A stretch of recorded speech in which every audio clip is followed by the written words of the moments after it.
Salut, on se retrouve pour la deuxième vidéo. Comme je t'ai dit dans la précédente vidéo introduction, le but en tout cas pour moi c'est de prendre un max de plaisir ici, me délivrer, c'est pas forcément le but parce que j'adore vendre, mais en tout cas voilà, s'enlever cette pression, juste être chill, tranquille. Et donc là ça va vraiment être tous les épisodes, vu que c'est des épisodes de podcast, on voit ça comme un podcast et ça va vraiment être au format RAW, format brut, c'est-à-dire je vais juste faire des cuts, voilà, enlever les blancs et tout, mais je vais pas faire de montage, truc de fou, voilà. Donc qu'est-ce qu'on va parler dans cet épisode de podcast? Dans cet épisode vidéo, le sujet que je voudrais aborder, c'est ce que personne te dit sur le lifestyle digital nomade en 2026.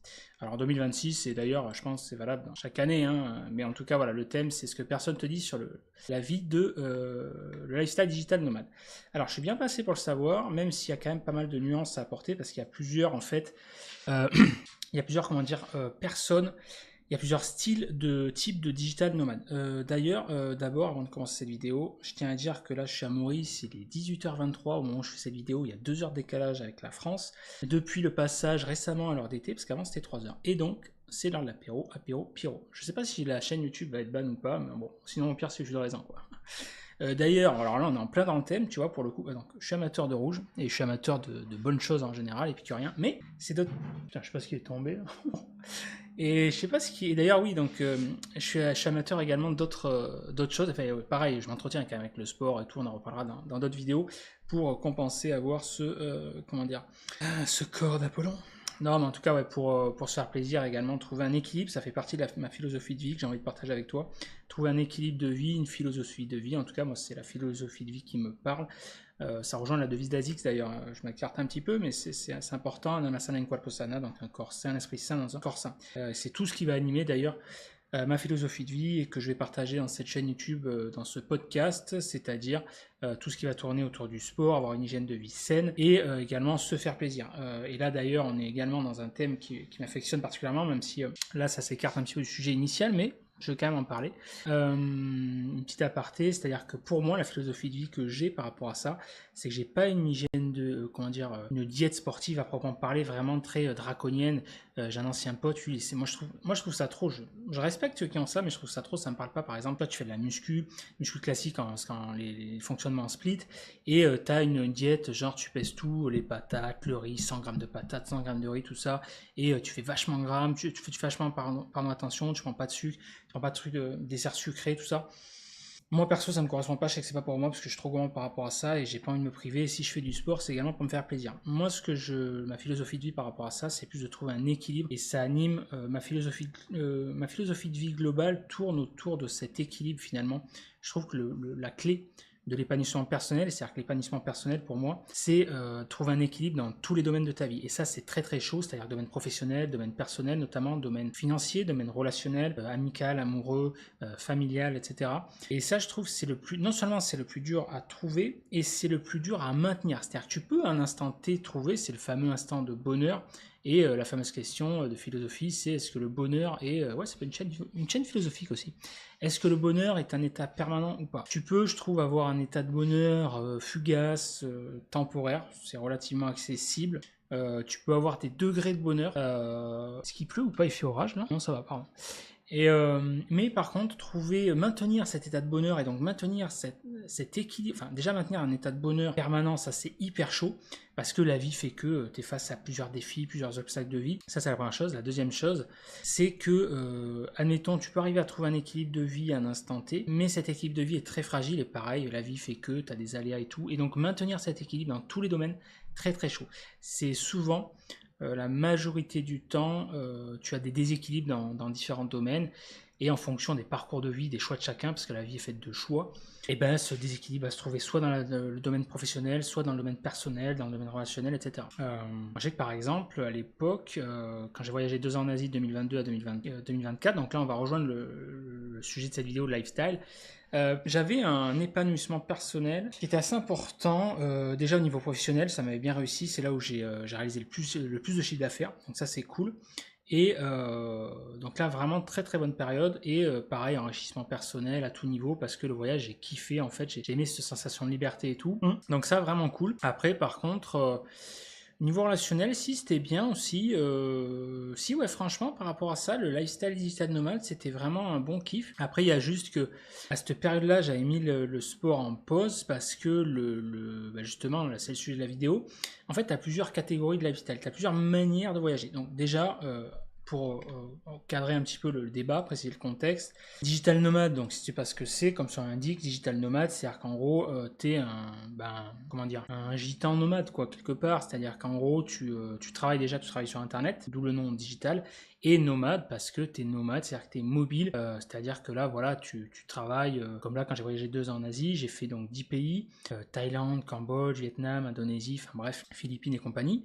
Et donc pendant 2 ans, bah, j'ai bougé, j'ai fait différents pays, j'ai resté Indonésie, je suis resté 6 mois, Philippines, je suis resté 2 mois, et il y a d'autres pays, je suis resté un peu moins, Sri Lanka 2 mois aussi. Enfin voilà, en général, quelques mois. Et donc ça, c'est le côté digital nomade, c'est-à-dire que tu voyages pendant une certaine durée, tu bouges, d'où le nom nomade, nomade, et le nom digital parce que tu travailles sur le web, c'est-à-dire que l'avantage, quand tu as besoin juste d'un PC, une connexion Internet, et ben vu qu'il y a Internet quasiment partout dans le monde, à part sur en Antarctique, et même en Antarctique, si je dis pas de bêtises, tu as la connexion satellite. Voilà, donc tu peux travailler n'importe où. Après, en fonction des endroits, la connexion est plus ou moins hasardeuse, mais du coup, d'où le nom digital nomade, c'est-à-dire que tu travailles en voyageant. Et ça, c'est un mode de vie qui est vachement kiffant à différents niveaux et c'est pas parfait non plus. C'est pour ça que je veux partager cette vidéo également, faire un retour, mais c'est relativement kiffant. Alors, il y a plein d'avantages, mais c'est quand même pas fait pour tout le monde. Déjà, première condition sine qua non, travailler sur le web, parce que effectivement, si tu as des métiers comme dentiste, là tu vois, quand je suis allé voir ma dentiste avant de partir, délicat, même si tu peux également trouver des métiers de dentiste ailleurs, mais ça va plus se prêter à la deuxième d'ailleurs catégorie de voyage. Deuxième catégorie de digital nomade, c'est la catégorie expat. Alors là, c'est pareil, expat, tu as les, entre guillemets, ce que j'appellerais des faux expats et les vrais expats. C'est la majorité des gens qui se disent expat et tout. En vrai, c'est pas des vrais expats au sens où c'est des mecs, enfin des personnes. Quand je dis mec, j'englobe également nana, c'est une façon de parler, un abus de langage. Mais la majorité des personnes qui se disent expats, c'est des voyageurs au long cours qui vont être plus stationnaires.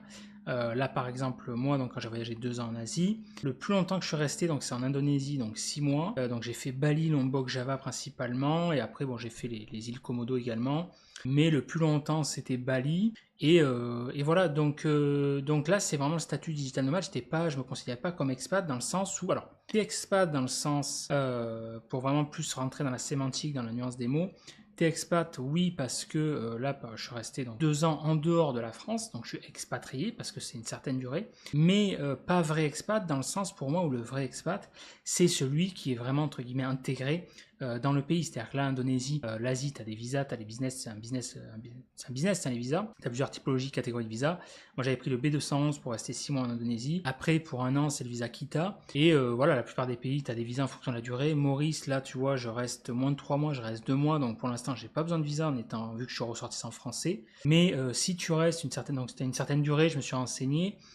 Par exemple, si je reviens à Maurice, que je veux rester 1 an, je vais prendre le visa digital nomade. Tu as plusieurs visas. Tu as les visas, ce qu'on appelle résidentiels. Tu as les visas si tu es salarié, si tu travailles dans le pays. Moi, ce qui n'est pas être mon cas, vu que je travaille, je suis à mon compte. Et donc, tu ne fais pas rentrer de l'argent dans le pays directement. Mais pour avoir les visas résidentiels, d'ailleurs, tu as plusieurs types de visas. Et là, dans un premier temps, le plus simple, c'est le visa digital nomade pour rester 1 an. Après, par rapport à ça, donc ouais, plusieurs types de visas. Et donc, le vrai expat, c'est celui qui va s'intégrer au pays. Admettons, là, tu arrives à Maurice, tu veux t'expatrier à Maurice, tu vas te renseigner pour ouvrir un compte en banque. En fait, il va y avoir cette notion, cette dimension de démarche administrative. Par exemple, ouvrir un compte bancaire, tu vas ouvrir une mutuelle santé, voire pour, alors je sais pas les notions ici de sécurité sociale à voir, mais en tout cas, le vrai pour moi expat, c'est qu'il y a une notion d'intégration où tu vas faire des démarches administratives, avoir par exemple une notion de résidence. Je vais te prendre un autre exemple. Là par exemple, donc quand j'ai voyagé 2 ans en Asie, au niveau de la connexion internet, moi ce que je faisais, vu que donc là maintenant au moment où je fais cette vidéo, je suis célibataire, mais quand j'ai voyagé 2 ans en Asie, j'étais donc avec mon ex-compagne, on a voyagé tous les deux, et donc on travaillait tous les deux, on avait 2 PC, donc moi j'avais le PC, en tout cas c'est une station de travail, donc une station de travail d'elle, elle c'était un MacBook, et on avait donc 2 portables, moi c'est un téléphone Android de Google Pixel 7 Pro, et elle c'était un iPhone, je sais plus, je crois 13 Pro. Donc MacBook, iPhone, donc 2 téléphones, 2 PC. Et donc, ce qu'on avait acheté en Thaïlande, parce que on avait zappé d'ailleurs, c'était un con parce que je travaille sur le web et l'élément le plus important que j'avais zappé, c'était le routeur. Donc, on a acheté, heureusement, on avait été sur une île à Koh Lipe, à la frontière de la Thaïlande, frontière de la Malaisie, une île thaïlandaise. Et à Koh Lipe, justement, truc improbable, on avait trouvé une boutique pour acheter un routeur. Alors bon, ce n'est pas forcément le meilleur routeur en tant que tel, mais il a bien dépanné. J'en avais payé, je crois, 60 balles. Un routeur 4G, donc un routeur en fait, et tu mets la carte SIM dedans, donc tu as 4 ou 5G, maintenant ça a évolué, c'est 5G, mais 5G il faut que voilà, le pays où tu es, ils aient justement la 5G, bon maintenant la plupart des pays l'ont, mais en gros l'idée c'est que tu as un routeur, donc c'est un modem en fait, et tu insères une carte SIM dedans. Carte SIM, là actuellement ce que j'utilise c'est une eSIM, c'est une première, j'utilise la eSIM, la dernière fois quand j'étais mis à Maurice j'avais pris une vraie carte SIM, c'est-à-dire une carte SIM physique. Là ça dépend des besoins, pareil petit tips, en fonction de ton besoin, si tu veux travailler, si tu veux tenter l'aventure digital nomade, ça dépend de ton besoin. En fait, si tu as un besoin, déjà si tu vas en Asie, moi je te conseille plutôt, à moins que ça évolue depuis, mais je pense pas trop, ça dépend des zones où tu vas. Sur pareil, c'est des zones touristiques, par exemple Phuket et tout, tu n'auras pas trop de difficultés internet. Moi, les zones comme ça, Phuket et tout, c'est pas trop mon délire. Phuket, Koh Samui, pour moi, c'est pas forcément je critique, chacun son délire, mais pour moi ça n'a aucun intérêt à mes yeux. C'est pas un truc qui m'attire, le Ibiza, les compagnies, les you comme ça, pour moi autant rester en Europe, c'est pas un truc comme ça qui m'attire. Moi c'est plus des trucs peinards, trucs voilà. Mais donc en fonction des zones, si tu vas plus ou moins touristique, eh ben la connexion, forcément la couverture internet en fonction de l'infrastructure, ça va pas être la même. Tu vois, des infrastructures touristiques comme Phuket, Koh Samui, hyper touristiques, hyper occidentalisées, bah forcément l'avantage par contre c'est que tu payes plein pot mais tu payes une infrastructure. Si tu vas dans des zones comme Koh Lipe, et encore maintenant au moment où je fais cette vidéo, Koh Lipe c'est devenu trop touristique, c'est pour ça que j'y retournerai plus, c'est dommage, c'était une île paradisiaque, j'avais vraiment avec mon ex, on avait vraiment un gros coup de cœur, on y a été 3-4 fois, et mais maintenant voilà, il y a des hôtels de luxe qui ont été construits, les coraux sont saccagés, enfin bref, et ça, le charme de l'île, vu que c'était la vraie île, il n'y avait aucune infrastructure, a perdu de son intérêt. Mais du coup, donc oui, il fallait un routeur parce que la connexion était assez bancale. Mais ça dépend où tu vas. Et donc tout ça pour dire que si tu vas dans une zone un petit peu reculée ou une zone où la connexion n'est pas terrible, une zone qui n'est pas trop touristique, dans ce cas-là, je te conseille vivement de prendre un routeur. Pourquoi? Pour tout un tas de raisons. Déjà, avoir une meilleure couverture réseau, avoir une meilleure stabilité réseau. Et le gros avantage également de prendre un routeur, c'est d'avoir une connexion privée, comme une carte SIM en fait, d'une manière générale. Parce que si tu vas dans une zone touristique, que ce soit un hôtel, un hébergement touristique, et que la connexion en soi est à peu près potable et plutôt bonne, le gros inconvénient, c'est que c'est le principe du hotspot. Le hotspot, c'est la pire connexion Internet, c'est que le réseau, il est partagé. C'est-à-dire que si tu as une affluence, par exemple, le soir, quand les familles ont fini leur attraction touristique, les familles ont fini avec leurs gosses de rentrer de la piscine, vont se doucher, vont se connecter à Internet, et bien le soir, tu auras une plus mauvaise connexion parce que le réseau va être partagé, donc c'est mathématique. Plus tu as de personnes qui se connectent sur le réseau, sur le réseau, sur le routeur, plus la bande passante est partagée. Ça, c'est la première chose, donc gros problème du réseau partagé. Deuxième problème, c'est la stabilité du réseau. Que quand tu as ton propre réseau privé, tu es tout seul à te connecter dessus, ou là, comme là avec mon ex, on était deux, et donc forcément, tu as un meilleur flux, une meilleure bande passante. La deuxième chose, c'est, donc ça, je te parle digital nomade, parce que digital nomade, c'est si la vidéo t'intéresse, c'est si tu veux travailler en voyageant, donc tu travailles sur le web, donc tu as cette dimension professionnelle qui est quand même très très importante, parce que si tu n'as pas internet, tu es au chômage, quoi.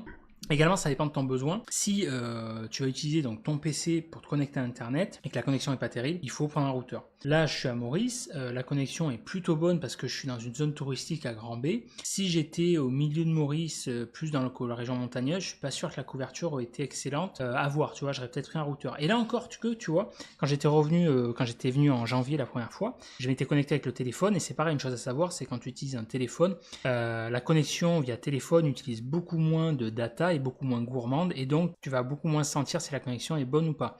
Là où je le sens, c'est que bon, déjà j'étais pas au même endroit, j'étais au Bicozy, un appart hôtel, et même si j'ai une connexion privée Wi-Fi, j'utilise donc le PC avec la Wi-Fi. Le PC consomme beaucoup plus de data et puis le besoin que j'ai pour mon taf, ça consomme beaucoup de data. D'ailleurs, l'anecdote petit aparté, quand j'étais au Sri Lanka, j'avais une très bonne connexion, mais j'avais bouffé tout le forfait, j'avais pas pris de forfait limité. En 3 jours, j'avais cramé cette connexion. Et parce qu'en plus, je m'étais connecté en filière, parce que ça c'est pareil, c'est une chose à savoir. Si tu as un routeur et que tu te connectes en filaire avec ce qu'on appelle le câble Ethernet, le câble RJ45, ben, la connexion filaire, ça reste la meilleure connexion, elle est beaucoup plus stable que le Wi-Fi, c'est logique. Et donc tu as un meilleur débit, donc ça c'est très bien si tu veux uploader des vidéos YouTube, si tu as beaucoup de transferts de données à faire, par le câble c'est très bien. La contrepartie par contre c'est que si t'es pas limité, ça consomme beaucoup plus de data, c'est pour ça que j'avais cramé son forfait, elle était verte. Donc je te le dis, c'est pareil, c'est un truc à faire, un tips aussi. Il y a tellement de tips à dire. D'ailleurs, si tu as des questions, pose-les-moi en commentaire, ça m'intéresse. Je te répondrai avec plaisir dès que je peux. Voilà, n'hésite pas. Il y a tellement de choses à dire. Du coup, pareil, si tu te connectes en filaire de ton PC à ton routeur, un conseil, assure-toi au préalable que le forfait que tu as pris soit en illimité. Si tu n'es pas en illimité, je te le déconseille très fortement parce que justement, ça va consommer énormément de données. Ça dépend du fournisseur auquel comment dire, tu t'abonnes.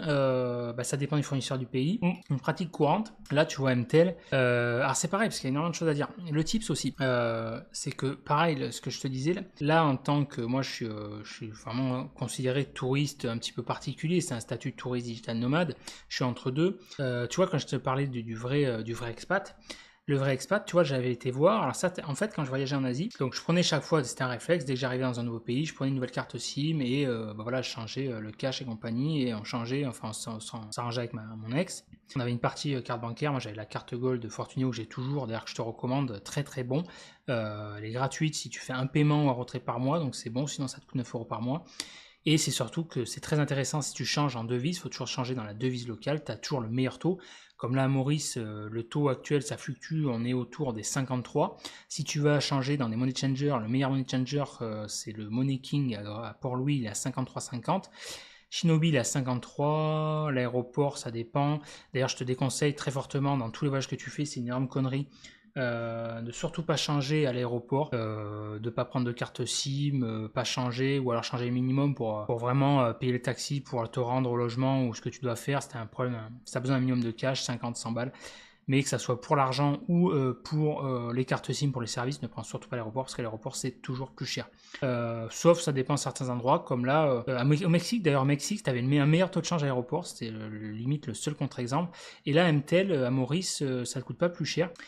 Mais tout ça pour dire que pareil, moi ce que je faisais en Asie, je prenais donc une carte SIM, un tourist pack pour un mois. T'avais, je crois que c'était au Cambodge, t'en avais pas beaucoup, t'avais des pays, c'était illimité.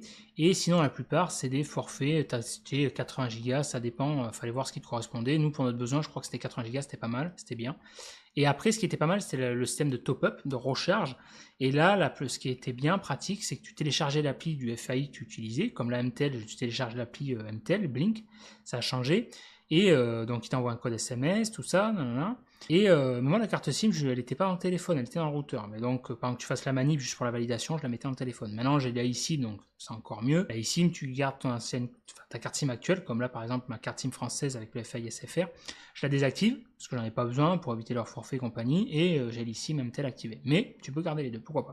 Et mais la eSIM, par contre, le seul inconvénient, c'est que c'est propre qu'au téléphone. Donc là, ça dépend de ton besoin. Moi, pour mon besoin actuel, je me suis dit, je vais prendre que le téléphone, je vais tester la eSIM. Ce qui est bien la eSIM, c'est qu'elle est activable de suite dès que tu arrives à l'aéroport. Boum, tu l'actives. T'installes au préalable le profil eSIM quand tu as une bonne connexion Wi-Fi, ça c'est un petit tips également.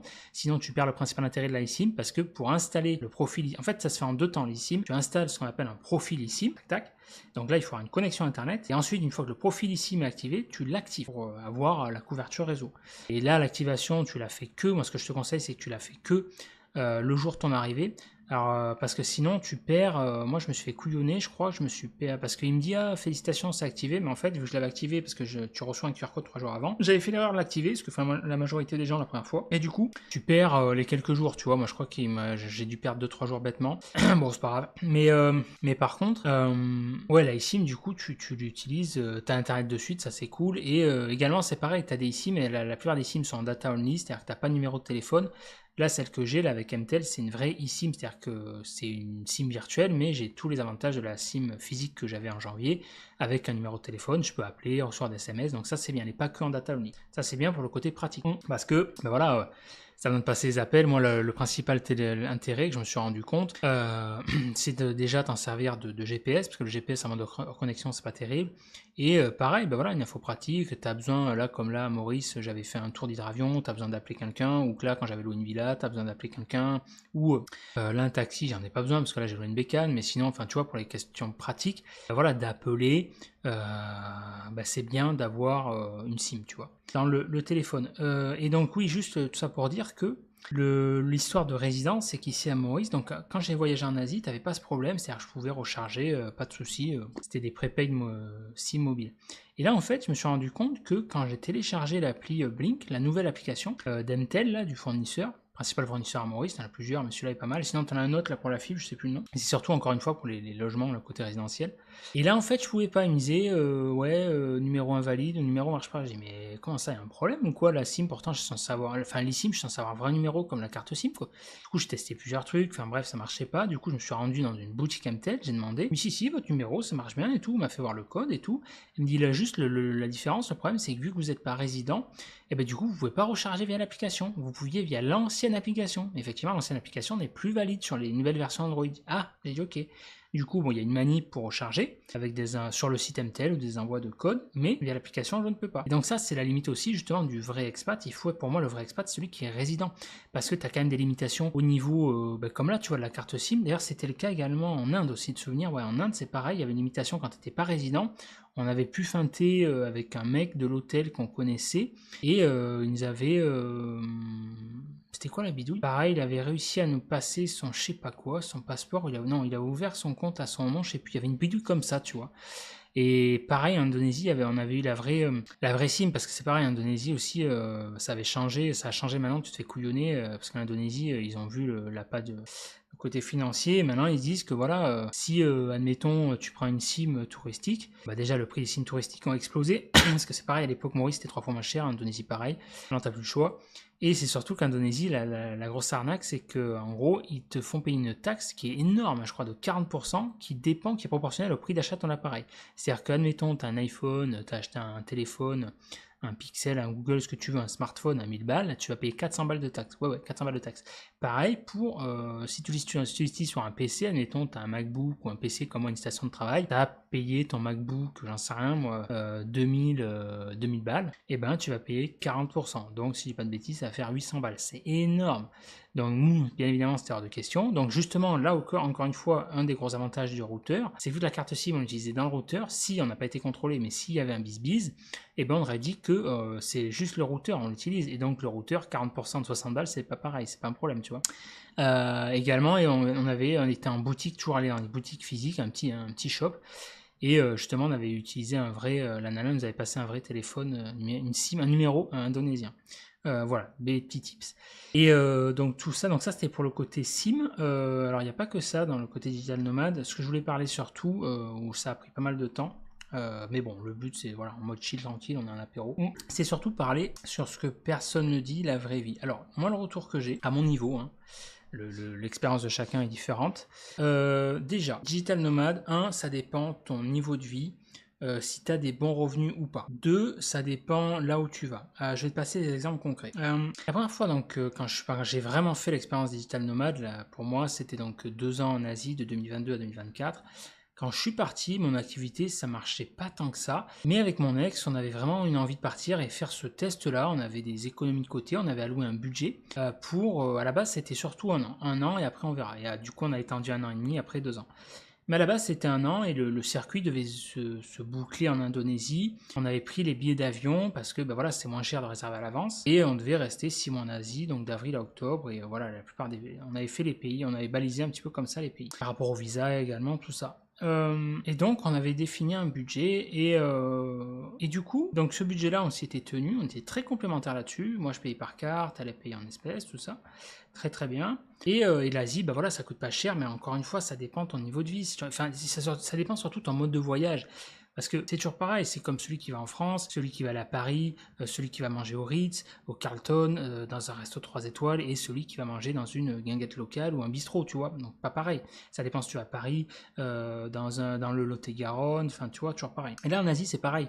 Ça dépend si tu vas en Indonésie par exemple, si tu vas dans un hôtel à Bali, comme à Ubud, comment il s'appelle, le Bumi, non pardon, là c'est là où j'ai été, le Viceroy's Bali, où là c'est 600 balles la nuit, le moins cher. Donc forcément, voilà, si tu vas dans des restos d'expat, quand j'avais rencontré Paul, un collègue dans mon domaine, SEO, on s'était rencontré à Canggu, ville, bah, tu vois, ça c'est un des retours que j'ai, ville que je vais pas dire que je déteste, mais ville pour moi qui est complètement overkill, qui est surcotée. Moi je comprends pas les gens qui disent j'adore Canggu. Soit ils ont des goûts de chiottes, ou alors en tout cas moi c'est pas du tout mon délire. Pour moi il y a rien qui m'attire dans Canggu. C'est moche. Les spots de plage sont moches, t'as des plages beaucoup plus belles, Thaïlande, Koh Lipe, Philippines, voilà. Donc là, la ville en tant que telle, bah, tu peux pas vraiment parler d'une ville, c'est une espèce de conglomérat de rues, de ça, voilà. Il y a un trafic de fou, t'as l'impression d'être à Paris, sur le périph' parisien, c'est blindé. Donc non, pour moi, le seul intérêt de Canggu, de ceux qui disent ça, c'est pour du network, pour du professionnel, faire des rencontres professionnelles, voilà. Tu vas pour le business, en gros, pour rencontrer les influenceurs, tout ça. Et c'est pareil, les influenceurs, tu as plusieurs types d'influenceurs. Moi, perso, les influenceurs en mode Dubaï et compagnie, le m'as-tu vu, le bling bling, c'est pas mon délire. Après, encore une fois, il en faut pour tous les goûts, moi, c'est pas mon truc. Donc voilà, mais par contre, pour le business, pour faire des rencontres, tout ça, ouais, mais sinon, en dehors de ça, moi, c'est pas un truc qui m'attire. Et donc là, par contre, il y avait l'agence justement qu'on a à Canggu pour faire les visas, on avait sous-traité, c'était un peu plus cher, mais au moins, c'était même beaucoup plus cher, mais au moins on s'en était pas occupé des papiers, c'était galère. Et on avait payé, je crois, c'était 700 balles chacun, 1400 à deux, un truc comme ça, ouais, 600. Et voilà, et donc j'avais rencontré là ce collègue, là, Paul. Et donc on avait mangé ensemble le midi, on avait passé l'après-midi ensemble, super sympa avec son ex, et on avait mangé dans un resto d'expat, on avait super bien mangé, le spot était sympa. Mais tu vois, on s'était sorti pour, je crois, 30 balles chacun, 60 balles à deux. Alors que le reste du temps, on allait dans ce qu'on appelle des warang, des petits restos locaux, oui, oui. Et c'était beaucoup moins cher, tu vois, c'était 2 euros chacun, un truc comme ça, tu vois. Donc ça dépend ce que tu fais, le rythme. Pareil, un autre truc, l'Asie, tu vois, l'Asie, ça coûte moins cher. Maurice, c'est pas pareil, tu vois, Maurice, t'as plus d'infrastructures et donc forcément, c'est plus cher. Tu vas te faire payer, tu vas dans un bon resto, laisse tomber. Moi, tu vois, pour donner un exemple concret, tu vois, pareil. En gros, l'Asie, ça dépendait. Le plus cher que ça nous a coûté, c'était au Cambodge, et c'est là où on a fait le moins de choses d'ailleurs. Tu vois, c'était 2000 balles parce que le Cambodge, tu payes en dollars, et donc le Cambodge, c'est très très cher pour ce que c'est, tu vois. Moi, le Cambodge, je te recommande vraiment pas. Pour moi, le seul truc intéressant, c'est Siem Reap, les temples d'Angkor. Tu te fais ça comme une extension, voilà, tu traverses Thaïlande, Laos, tout ça, une extension d'une semaine, ça suffit. Mais sinon tu vas cramer du fric pour rien. Et du coup, en plus Cambodge, ça n'avait pas réussi, j'étais malade et tout, comme un chien, alors que d'habitude j'ai une santé de fer, enfin bref. J'avais mangé des trucs avariés, j'avais chopé, je sais pas si c'était une grippe ou quoi, enfin bref. Mais sinon, l'Asie en moyenne, ça dépendait, on va dire 1500, 2000 par mois à deux, et en bien, quoi, en vivant bien, enfin, en faisant attention, mais en se faisant plaisir et tout. Là, on s'était vraiment fait plaisir, c'était en Indonésie, l'île Trawangan, tout ça. Et voilà, mais sinon, ouais. Mais là, tu vois, Maurice, je fais quand même plus gaffe.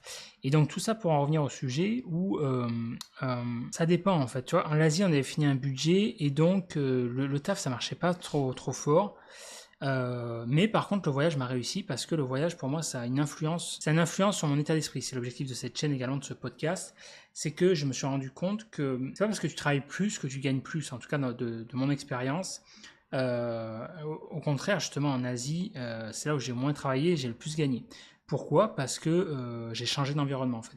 J'ai changé d'environnement, du coup, le fait de changer d'environnement, j'étais dans un mouvement, et pour moi, le fait d'être en mouvement, de rencontrer des personnes, d'être stimulé tous les jours avec des nouveaux paysages, d'être dans la suradaptation permanente, d'être dans ce côté, dans la kiffance, découvrir de nouveaux paysages, des nouvelles rencontres, tester de nouvelles saveurs, voilà, kiffer en fait, kiffer ma life et tout avec mon ex. Et ben du coup, c'est le fait que j'étais dans un autre état d'esprit, beaucoup plus ouvert, dans cette ouverture-là, fait que j'ai attiré à moi beaucoup plus d'opportunités. Les expériences étaient beaucoup plus fluides, tu vois, j'éditais, j'avais posté un tweet là sur mon compte Twitter et tout.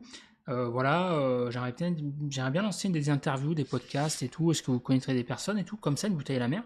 Et j'avais été vraiment agréablement surpris, même j'ai halluciné sur le nombre de personnes, la portée du tweet, où tu dirais que j'ai eu plein de personnes, même des personnes entre guillemets connues, à toute proportion gardée dans ce milieu-là, niché et tout. Et tu vois, c'était fluide, alors que si j'étais resté là où j'étais, j'aurais pas eu ça. Parce que l'environnement pour ça me réussit. Et c'est pour ça que j'ai voulu refaire cette expérience à Maurice. Maurice, pareil, au niveau business, en fait, c'est depuis que je suis rentré en France, tu vois, ça m'a pas trop réussi. Parce que le fait d'être stationnaire, fixe, déjà c'est quand tu es en France, en tout cas à mon niveau, t'as beaucoup moins d'opportunités, j'ai beaucoup moins d'opportunités professionnelles pour networker, tout ça, pour les opportunités business, c'est à l'étranger, dans mon domaine, en tout cas sur le web, on travaille sur le web. C'est beaucoup plus facile de rencontrer des gens, déjà t'as pas la barrière sociale. Tu vois un exemple tout con que je vais te citer. Là, il va falloir que j'arrête vite fait cette vidéo, j'ai plus de rouge, il va falloir que j'aille me servir. Il fait soif. Et du coup, pareil, t'as pas la barrière sociale, tu vois, tu rencontres des gens, ils sont dispo. Aux Philippines, je me rappelle quand j'étais à Cebu, quand je déjeunais dans un hôtel le matin au petit-déj, j'avais rencontré un mec, il avait travaillé, il doit avoir la cinquantaine, et c'était l'ancien directeur d'une grosse une agence de pub américaine. Il me racontait des trucs de fou. Et moi j'adore en fait ces tranches de vie, partager les retours d'expérience justement des personnes comme ça, c'est super enrichissant, t'apprends énormément. Et c'est ça en plus ce qui est vachement bien, c'est que ces personnes-là, entre guillemets, dans la vraie vie, dans la vie ordinaire, c'était chez toi en France, tout ça, tu les rencontreras jamais. Et c'est ça que j'adore dans le voyage, dans ce côté lifestyle de digital nomade, c'est que ça crée ce genre d'opportunités. Ça c'est au niveau professionnel et même au niveau personnel, tu rencontres des gens, tu partages une intensité forte, plein de gens. En Indonésie, on avait rencontré notamment au Vietnam, tu partages des trucs, les gens, que ce soit des locaux ou des touristes également, et c'est ça qui est génial en fait, c'est très enrichissant. Donc, tout ça pour dire que le lifestyle digital nomade, c'est très bien, il y a très énormément de points positifs, moi c'est quelque chose que je te recommande, ça à faire au moins une fois dans sa vie. Au niveau de la durée, il n'y a pas trop de durée en termes de valeur absolue, de mon expérience, et là, si un conseil à te donner, c'est un conseil que j'ai partagé avec mon ex, on était sur la même longueur d'onde à ce niveau-là. C'est la chance qu'on avait, d'ailleurs c'est pour ça qu'on est resté en couple pendant 10 ans, parce qu'on était très raccord sur le voyage. Déjà me cadrer, notamment au niveau budget, parce que moi j'étais un peu plus foufou. D'ailleurs j'avais fait un extra sur le budget assez important, mais je regrette pas du tout par contre. Très important, c'est important de se faire plaisir également. Et puis j'avais amorti par rapport justement au business, ça avait rentré à ce niveau-là, donc le voyage ne m'a non seulement rien coûté, et même en excédent, j'ai gagné plus que j'ai dépensé.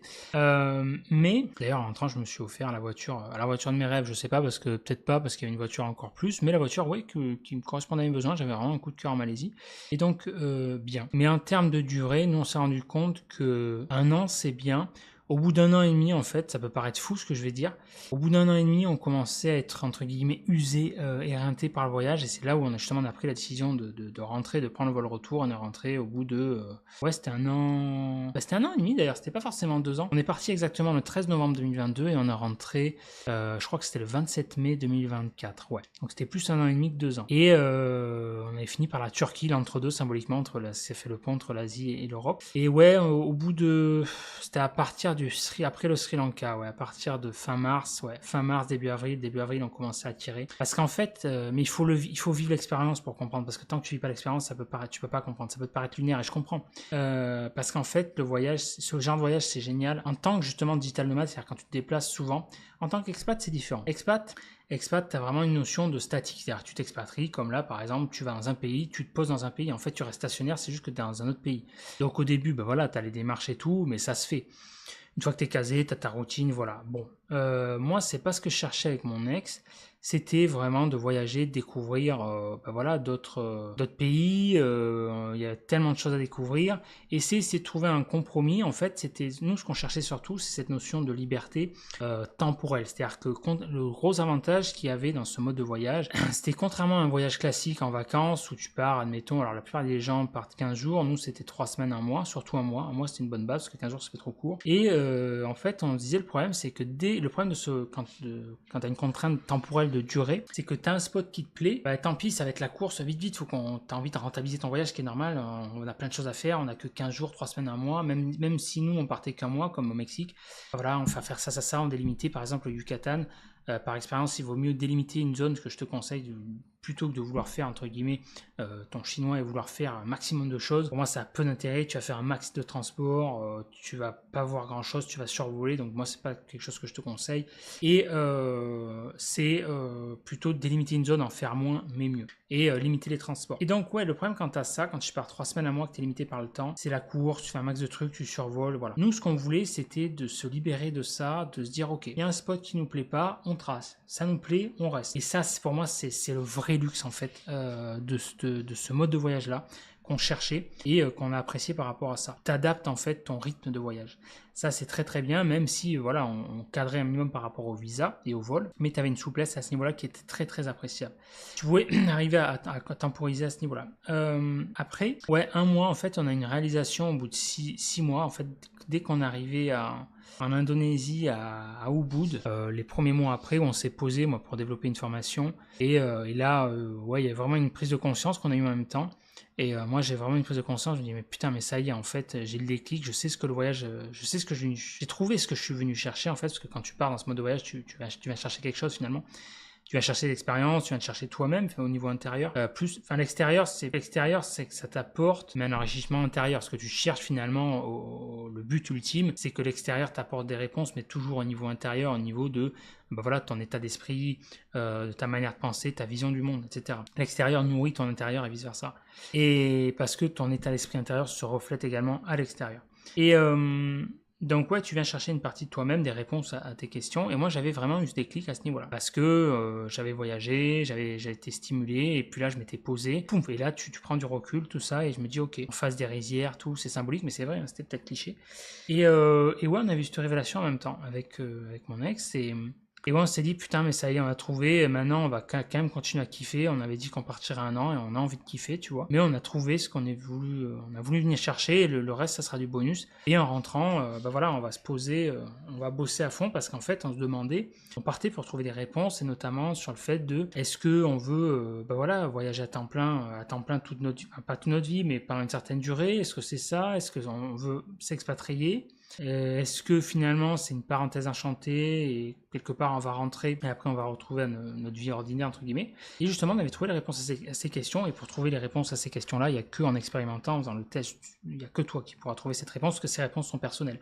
La vérité dépend de chacun, et nous dans notre cas, en fait la réponse qu'on a eue, c'est que, parce qu'à la base on était parti pour s'expatrier ou voyager à temps plein pendant une certaine durée, en fait on s'est dit ouais non, on a trouvé la limite du truc, on s'est dit non, en fait c'est bien, c'est génial, mais en fait, nous, notre équilibre de vie qu'on voudrait, c'est de rentrer, de vraiment avoir cette base fixe en France, et par contre voyager plusieurs fois dans l'année, 3-4 fois dans l'année, voilà. Nous, c'était en fait la réponse qu'on a eue. Mais c'est ça qui est marrant avec la vie, c'est que la vie, finalement, ça se passe rarement comme tu l'entends, parce que finalement, on a continué le voyage, et on est rentré, donc voilà, en 2024, et finalement, il n'y a rien qui s'est passé comme prévu. Moi, quand je suis rentré en France, j'ai eu une opération, tout ça, enfin, donc pas mal. Elle avait eu un décès de son côté, enfin, au niveau émotionnel, compliqué pendant 3-4 mois. Et après, ouais, c'est pas passé comme prévu. On était parti pour acheter une maison, être focus sur le taf. Enfin bref, le taf, ça s'est pas du tout passé comme prévu. Et du coup, l'achat de maison s'est pas fait. Bref, du coup, au final, les aléas de la vie ont fait que, vu que émotionnellement on a vécu pas mal de choses, on a fini par se séparer 1 an après, un petit peu plus d'1 an après. Et voilà. Et du coup, je me retrouve là à faire cette vidéo. Et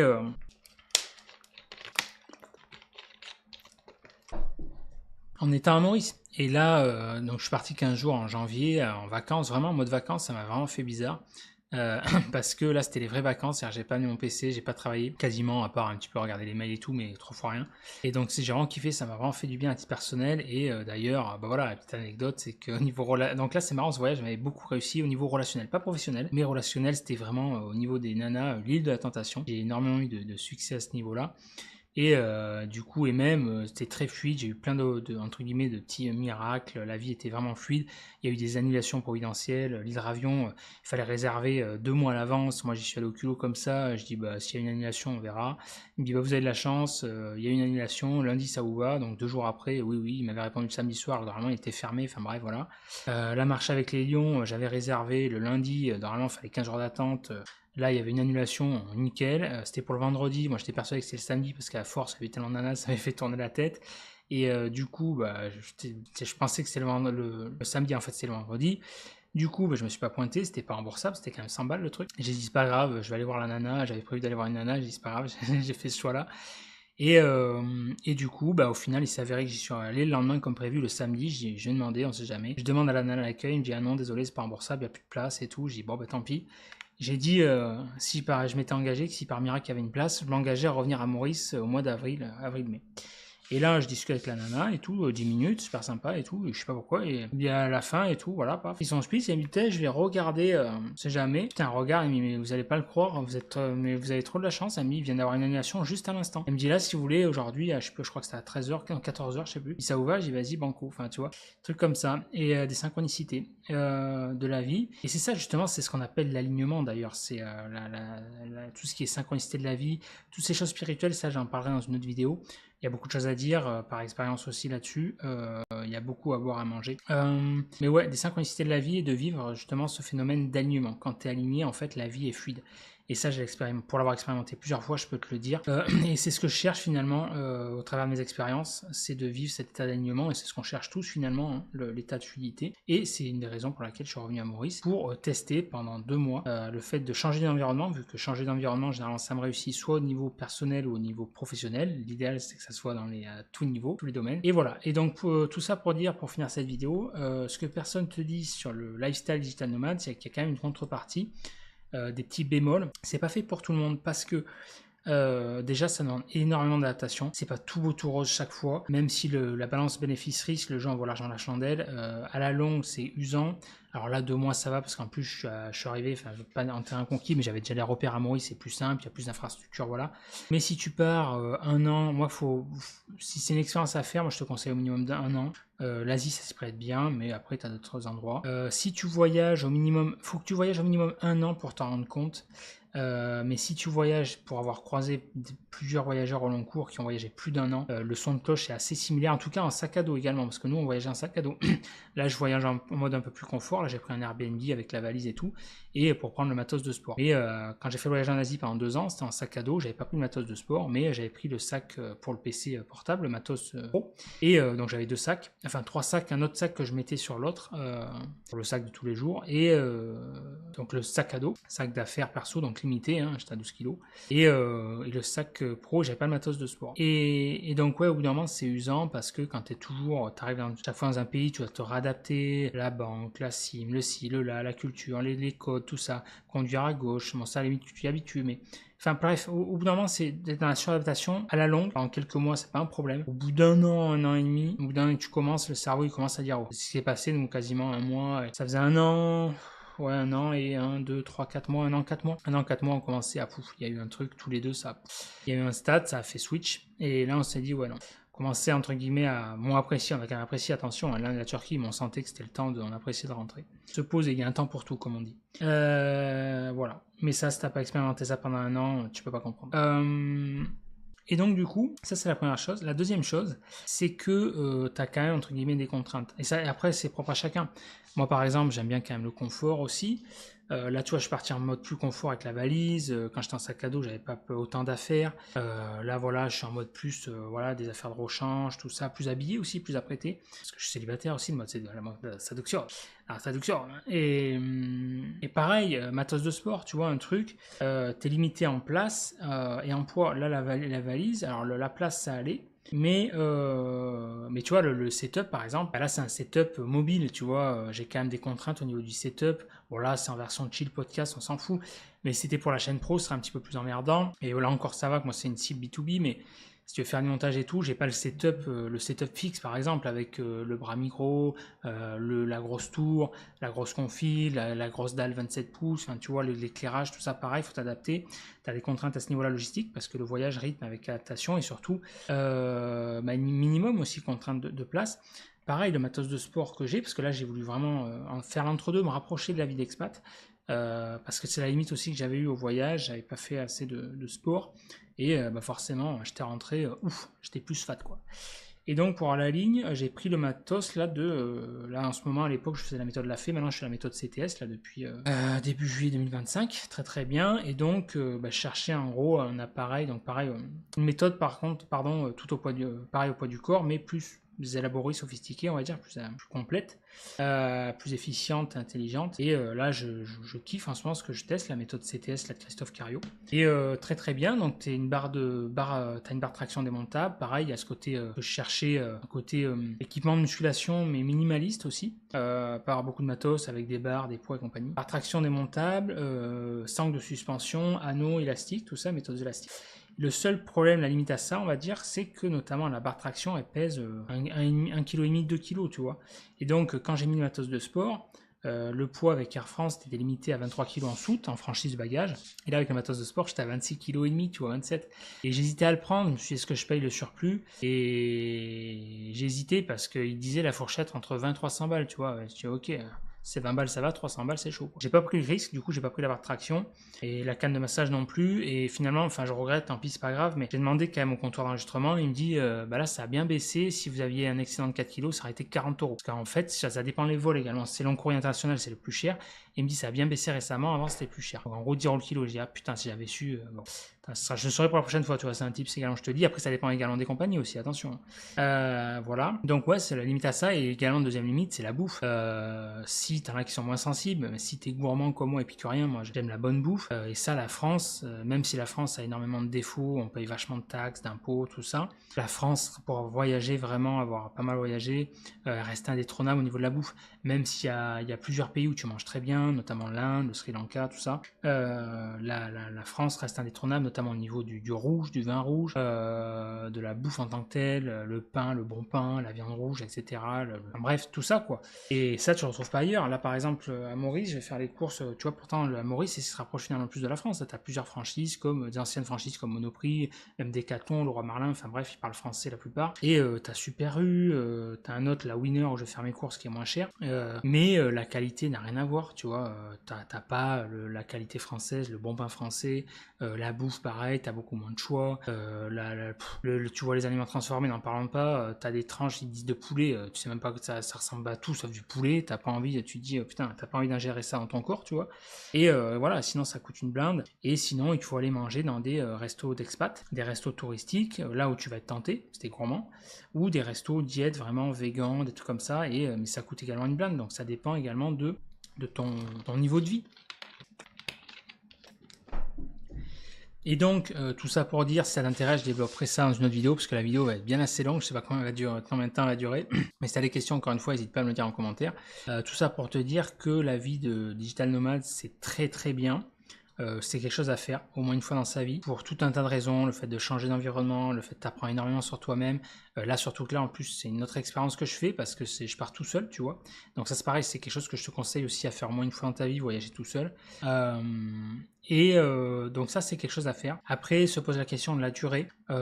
C'est voilà, sur un ou 2 ans, ouais. Plus de 2 ans d'un trait en tout cas, de faire ça de temps en temps, oui. D'un trait, ça dépend de chacun. D'un trait, je pense pas que c'est quelque chose qui soit forcément tenable. J'en connais très peu qui tiennent là-dessus. Même vraiment les expats, ces expatriés, ouais, si, il y en a quand même. Les expats tiennent quand même plus longtemps. Mais même au bout de les expats, au bout de 4 ans déjà, ils commencent à tourner en rond et ça dépend là où t'es. Tu vois, Maurice quand même. Même si c'est une île assez grande, ça reste quand même une île qui est assez petite, quoi. Je crois que c'est 60 km, un truc comme ça. Donc ça dépend. Ça dépend aussi où tu t'expatries. Et puis encore une fois, il faut le tester. Ça dépend pour ce qui est fait pour toi ou pas. Mais c'est la limite de l'expatriation. C'est pas forcément fait pour tout le monde. Le fait de se déraciner aussi, hein, ça y joue. C'est pour ça qu'il y a la notion de durée qui y joue. Se déraciner pendant quelques mois, c'est pas gênant, surtout avec l'époque où on vit, avec les réseaux sociaux, le fait de faire des visios, ça y joue beaucoup. Même si c'est pas le contact physique, ça s'en rapproche quand même. Donc pour quelques mois c'est pas gênant, 1 ou 2 ans aussi, au-delà je sais pas, à voir, et ça dépend comment tu envisages la chose, tu vois, tu as plusieurs styles de digital nomade en fait. Moi je t'ai dit, en Asie c'était digital nomade en sac à dos avec le PC et j'avais pas le matos de sport, tu vois. Bon, j'ai la valise, tu vois, version plus confort, le matos un petit peu de sport, même si c'est pas tout, et le PC.